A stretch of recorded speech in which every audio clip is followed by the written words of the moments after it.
नमस्कार मित्रांनो, आपण याच्या अगोदरच्या पार्टमध्ये एडिशन पाहिलं होतं. Linear equation in two variable मध्ये एडिशन करून एक्स आणि वाय ची व्हॅल्यू कशी काढायची. आता आपण बघू की सबट्रॅक्शनच्या मदतीने आपण अननोन्स ची व्हॅल्यू कशी काढू. आता याच्या अगोदर बघितलं होतं आपण प्लस आणि मायनस असलं तर आपण काय करत होतो, एडिशन करत होतो. एडिशन करून व्हेरिएबल्सची व्हॅल्यू काढत होतो. आता इथे बघा बी च्या सोबत काय आहे प्लस 5 आणि इथे बी च्या सोबत काय प्लस 5, म्हणजे इथे सारखे साइन आहे प्लस प्लस. अगर प्लस प्लस असेल तर आपण काय करू, सबट्रॅक्शन करू. प्लस प्लस असेल तर काय करू, आपण सबट्रॅक्शन करू. आणि मायनस मायनस असेल तर काय करू, सबट्रॅक्शन करू. अशा आपण दोन गोष्टी इथे बघणार. तर आता इक्वेशन 1 आपण दिला 3a + 5b = 26 ला आणि a + 5b = 22 ला आपण दिला सेकंड इक्वेशन.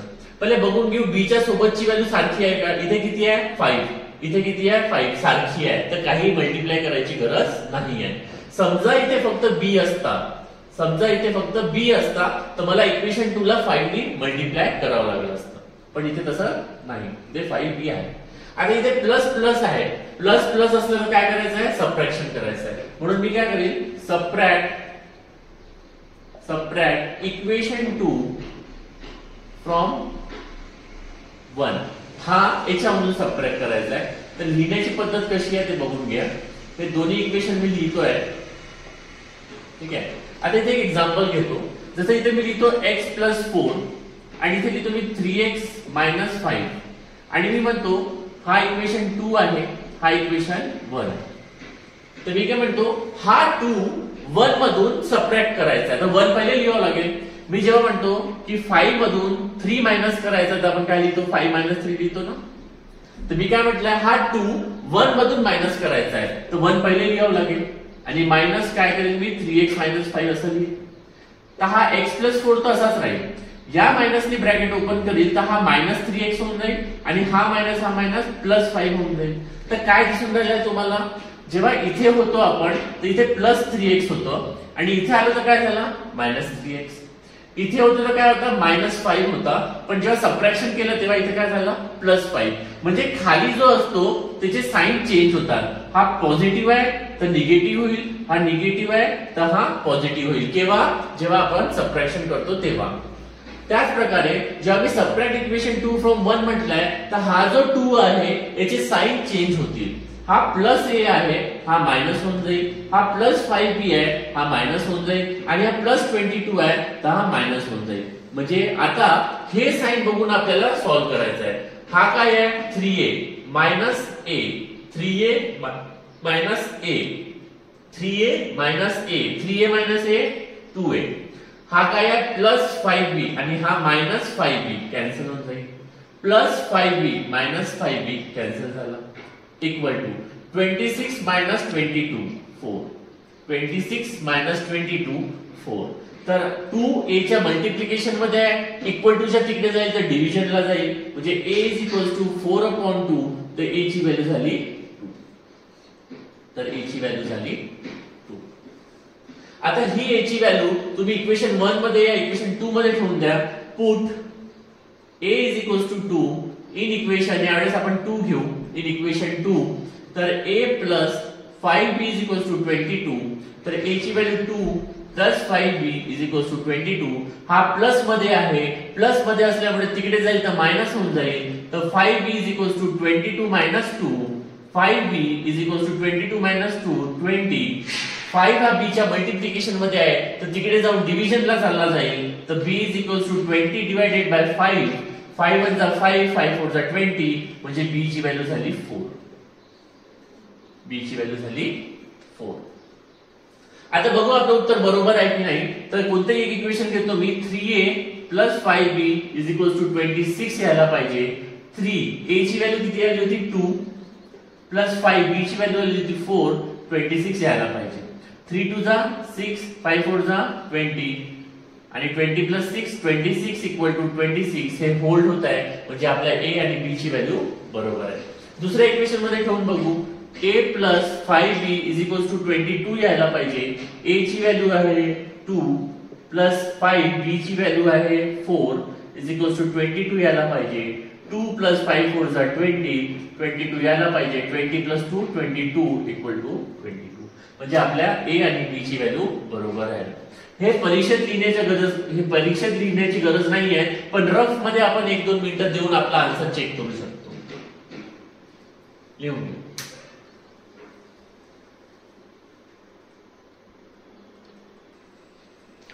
आता आपण दुसरा क्वेश्चन बघू.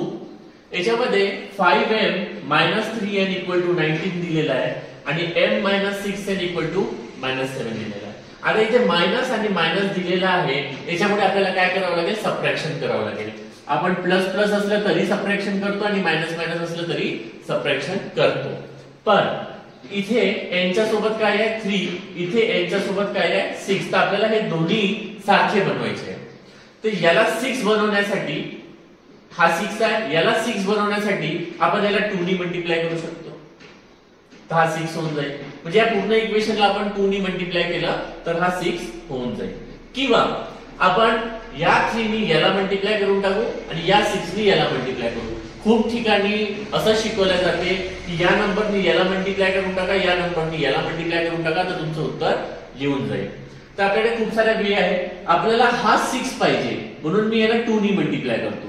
तर हा इक्वेशन 1, हा इक्वेशन 2. मी काय करतो, मल्टिप्लाय इक्वेशन 1 by 2. तर 5 2 = 10, 3 2 = 6, 9 2 = 38. आणि इक्वेशन 2 जसा आहे तसाच करतो. आता हा झाला इक्वेशन 3, हा झाला इक्वेशन 4. काय म्हटलं, तर दोन्ही सारखे झाले. मायनस आहे बरोबर. तर आपल्याला काय करायचं आहे, सबट्रॅक्शन करायचं आहे. आपल्याला काय करायचं आहे, सबट्रॅक्शन. आता मी काय म्हणेल, सबट्रॅक्ट इक्वेशन 4 खाली जो असतो तो 3 मधून मायनस करायचा असतो. Subtract equation 4 from 3. तर परत हे लिहून घ्यायचं.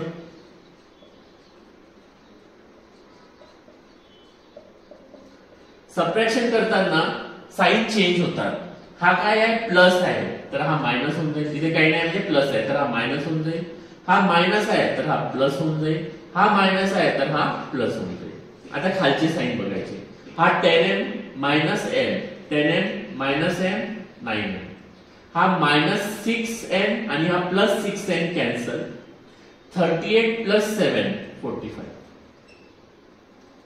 तर m झाला 45/9.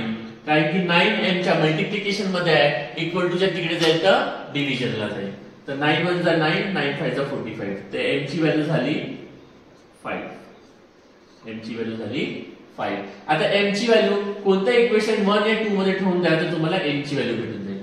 तर पुट m 5 इन इक्वेशन 2 मध्ये ठेवून देतो मी. तर m ची व्हॅल्यू 5 इथे टाकली. 5 - 6n = -7. हा 5 तिकडे जाईल तर काय होऊन जाईल, -5. हा -6n = -7 - 5. -6n = -7 - 5 -12. आता हा -6n च्या मल्टिप्लिकेशन मध्ये आहे. मुलं इथं कुठं चुकतात, हा -6 तिकडे जाऊन +6 करतात. नाही, हा -6n च्या मल्टिप्लिकेशन मध्ये आहे म्हणून तिकडे जाऊन तो डिव्हिजन मध्ये जाईल. तर n = -12 / -6. हा मायनस कॅन्सल होतो. 6 2 = 12. म्हणजे n ची व्हॅल्यू किती झाली, 2. n ची व्हॅल्यू झाली 2. आता तुम्हाला तुमचा आन्सर चेक करायचा आहे. त्या दोन्ही इक्वेशन मध्ये ठेवून बघा. = 19 आणि = -7 यायला पाहिजे. बघू आपण. तर 5m - 3n = 19 आहे. 5 m ची व्हॅल्यू 5 - 3n ची व्हॅल्यू 2 = 19 असलं पाहिजे. 5 5 = 25 - 3 2 = 6 = 19 यायला पाहिजे. 25 मधून 6 गेले 19 म्हणजे = 19. म्हणजे इथे तर बरोबर आलं. दुसऱ्या इक्वेशन ठेवून बघू. m - 6n = -7. m ची व्हॅल्यू आहे 5 - 6 × 2 = -7. 5 - 6 2 = 12 = -7. 5 मधून 12 गेले -7 = -7. म्हणजे इथे पण आपलं उत्तर बरोबर आहे. तर आपण ऍडिशन केव्हा करायची हे पण बघितलं, सबट्रॅक्शन केव्हा करायचं हेही बघितलं. कोणाला काही डाऊट असेल तर तुम्ही कमेंट करा.